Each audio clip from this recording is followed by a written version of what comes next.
느헤미야 9장 32에서 38. 우리 하나님이여 강대하시고 능하시고 두려우시며 언약과 인자하심을 지키시는 하나님이시여 우리와 우리 왕들과 방백들과 제사장들과 선지자들과 조상들과 주의 모든 백성이 아수르 왕들의 때로부터 오늘까지 당한 모든 환난을 이제 작게 여기지 마옵소서. 그러나 우리가 당한 모든 일에 주는 공의로우시니 우리는 악을 행하였사오나 주께서는 진실하게 행하셨음이니이다. 우리 왕들과 방백들과 제사장들과 조상들이 주의 율법을 지키지 아니하며 주의 명령과 주께서 그들에게 경계하신 말씀을 순종하지 아니하고 그들이 그 나라와 주께서 그들에게 베푸신 큰 복과 자기 앞에 주신 넓고 기름진 땅을 누리면서도 주를 섬기지 아니하며 악행을 거치지 아니하였으므로 우리가 오늘날 종이 되었는데 곧 주께서 우리 조상들에게 주사 그곳의 열매를 먹고 그곳의 아름다운 소사를 누리게 하신 땅에서 우리가 종이 되었나이다. 우리의 죄로 말미암아 주께서 우리 위에 세우신 이방 왕들이 이 땅에 많은 소산을 얻고 그들이 우리의 몸과 가축을 임의로 가나라오니 우리의 곤란이 심하오며 우리가 이 모든 일로 말미암아 이제 견고한 언약을 세워 기록하고 우리의 방백들과 레위 사람들과 제사장들이 다 임봉하나이다 하였느니라. 아멘. 네. 견고한 그 언약을 세우고 순종의 삶으로 다시 나아가는 그 이스라엘 백성들의 모습을 보여주고 있습니다. 그 이스라엘 백성들이 왜 페르시아의 지배를 받을 수밖에 없었는가? 예, 거기에 관해서 이제 이야기하고 있는데요. 오늘 32절에 보면 그들이 고백하기를 우리 하나님이여 강대하시고 능하시고 두려우시며 언약과 인자하심을 지키시는 하나님. 하나님이 어떤 분인지에 대해서 다시 한 번 더 그들이 고백하고 있습니다. 우리 하나님은 강대하신 분이고 능하신 분이고 두려우신 분이고 언약과 인자하심을 지키시는 하나님입니다.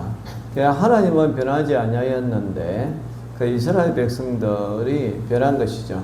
하나님은 과거에도 강대하신 분이고 능하신 분이고 두려우신 분이고 언약과 인자하심을 지키시는 분이었지만 이스라엘 백성들이 하나님보다 바알과 아세라와 같은 우상들을 더 섬기고 또 하나님 나라보다 이 땅의 나라 또 이 땅에서 그들이 욕심을 부리고 살았기 때문에 이러한 하나님인 줄 잘 몰랐다는 것입니다. 그래서 그들이 이렇게 고백하면서 우리와 우리 왕들과 방백들과 제사장들과 선지자들과 조상들과 주의 모든 백성이 아수르 왕들의 때로부터 오늘까지 당한 모든 환난을 이제 작게 여기지 마옵소서.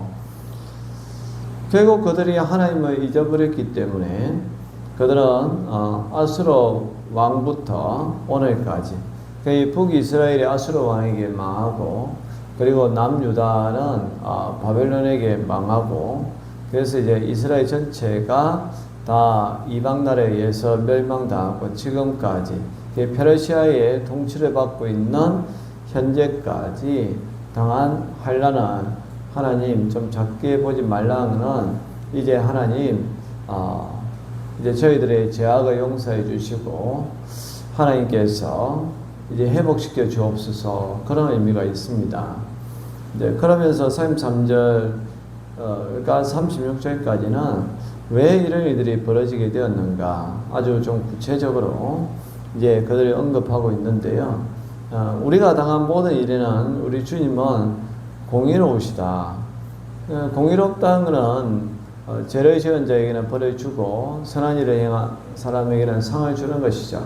이스라엘 백성들이 하나님 앞에 범죄하였기 때문에 주께서는 진실하게 행하였는데 그들의 가장 큰 죄는 뭐냐 하면 34절에 보면 이 왕들, 방백, 제사장들, 조상들이 주의 율법을 지키지 아니하였다.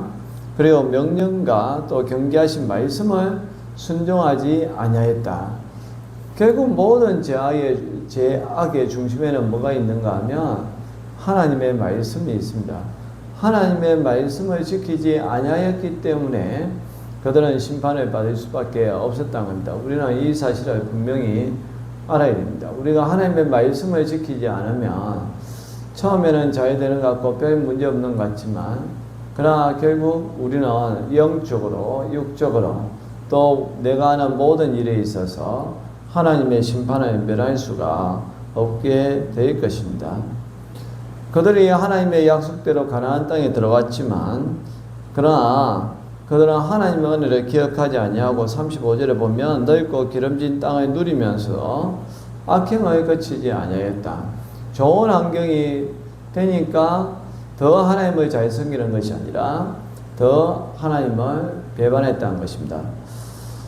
우리도 하나님께서 받은 복이 많습니다. 또 하나님께서 우리의 기도를 들어주시고 위기에서 우리를 건져주셨는데 사실 그걸 보면 더 하나님을 잘 섬겨야 하지만 어떤 이들은 위기에서 벗어나서 기회가 왔을 때 뭔가 풍성해졌을 때 이스라엘 백성들처럼 하나님을 떠나는 경우를 많이 보았습니다.